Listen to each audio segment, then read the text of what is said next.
Now, I'd also like to introduce a past shaliach, an incredibly dedicated speaker, Ron Bar Yoshafat.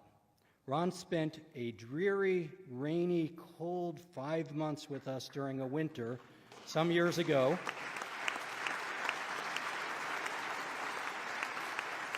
Now, think about that. He could be playing on a Tel Aviv beach, and he's hanging out here in Seattle in winter.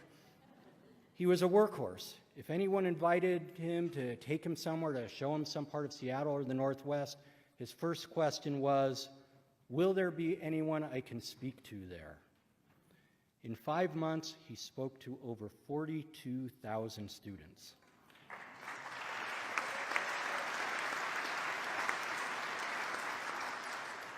And many of these engagements were incredibly tough. He spoke at campuses where he was shouted down and accused of being a murderer, not only by anti-Israel students, but by faculty.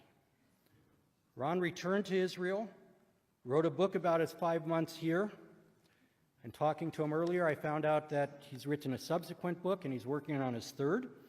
I've asked Ron to share some thoughts with us today. Thank you. 27. 27 is the number of friends I've lost to terror and war. When I came here 5 years ago, the number was 22. Today I came to talk to you as a former StandWithUs shaliach, an emissary of Israel, brought by StandWithUs to try and improve Israel's image in the eyes of the public. I was asked once, why am I willing to put my life on hold and come to America to advocate for Israel? I replied that I serve between 1 to 2 months every year in the Israeli Army Reserves, and this is also a type of reserves, only in the war of images, words, and ideas.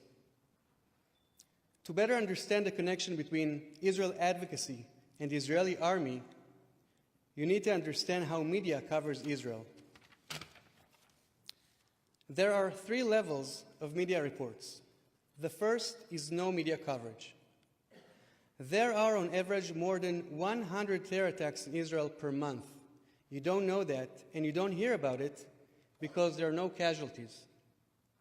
There are no casualties thanks to strong security, the resilience of the citizens, and countless miracles. The second is media coverage in Israel and among pro-Israel groups. This happens when there are Israeli casualties. When the casualties are Jews, there is less coverage than when they are non-Jews. The third is full media coverage.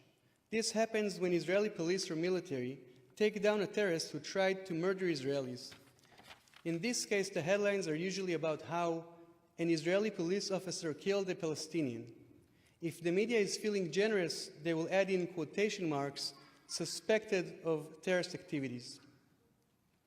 There is a connection between anti-Israel activity, terror in Israel, and Jewish communities worldwide, mainly North American Jewry. The notion that Israel is the evil of this century, which is expressed viciously on many college campuses and now increasingly in churches and even in some high school classes, makes it easier for terrorists to act and harder for Israel to retaliate. That negative perception of Israel has a direct impact not only on Israel, but also on world Jewry. This anti-Israel PR campaign tries to gain support by presenting itself as a non-violent movement. It calls itself the Boycott, Divestment and Sanctions Movement, or the BDS movement, when in fact it should be called the movement to destroy Israel. That is, after all, the agenda that their leaders openly express. Their intention is to turn Israel into a pariah and force world leaders to drop their support for Israel, until eventually it is replaced by yet another Arab state. For the anti-Semite, it makes no difference if the Jew is religious, secular, socialist, or capitalist, with a strong Jewish identity or trying to fully assimilate. For the anti-Semite, a Jew is a Jew. It is the same for the anti-Israeli. It makes no difference if the Israeli is against settlements or believes Jews should be able to live in Judea, if they are left-wing or right-wing, if they believe it is their birthright to live in Israel because it is their promised land, or if they are atheists from the LGBTQ community. Unfortunately, as we just seen a few minutes ago, some of the fastest growing Jewish organizations in the United States today are anti-Israel organizations. Their Jewish identity is not about the Jewish peoplehood, but about their view of repairing the world. Or, as one Jewish student once asked me, how do you say tikkun olam in Hebrew?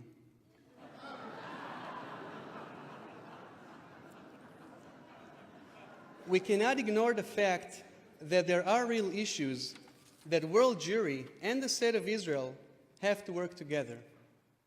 The particularistic nationalistic identity of the Israeli does not always intertwine with the universalistic, pluralistic identity of much of American Jewry with all its different Jewish expressions. But this debate is a debate between brothers, and a thriving Israel is connected to a thriving world Jewry. I am not discouraged for 3 reasons. First of all, I would always prefer being hated and protested against, but to be strong enough to protect my family, friends, and fellow citizens, Jews, Christians, and Muslims alike, than being liked with a hashtag saying prayer for Israel while facing the hell of terrorism, unable to defend myself.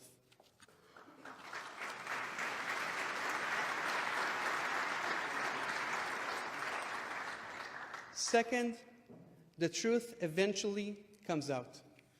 Today, unfortunately, there is a real conflict between those who want to silence the truth because it might hurt someone's feelings, and those who feel they have a right to offend people in a callous manner.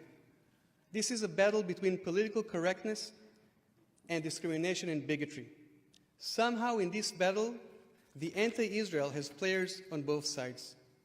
But to me, optimistic, we are a generation that is searching for justice. And when one looks for justice, eventually, even if the path is a long one will find it.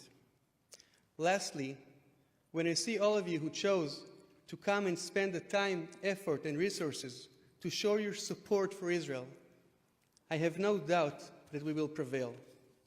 It won't be easy, but I know that in time we'll grow in numbers, we will grow in actions, we will grow in power, and we will grow in the overall discourse regarding Israel. I hope my list of 27 friends who are gone will never grow again. Am Yisrael Chai, long live the people of Israel. Thank you.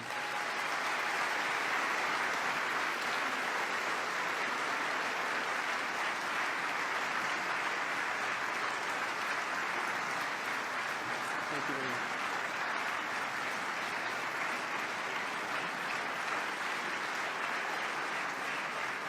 Thank you very much.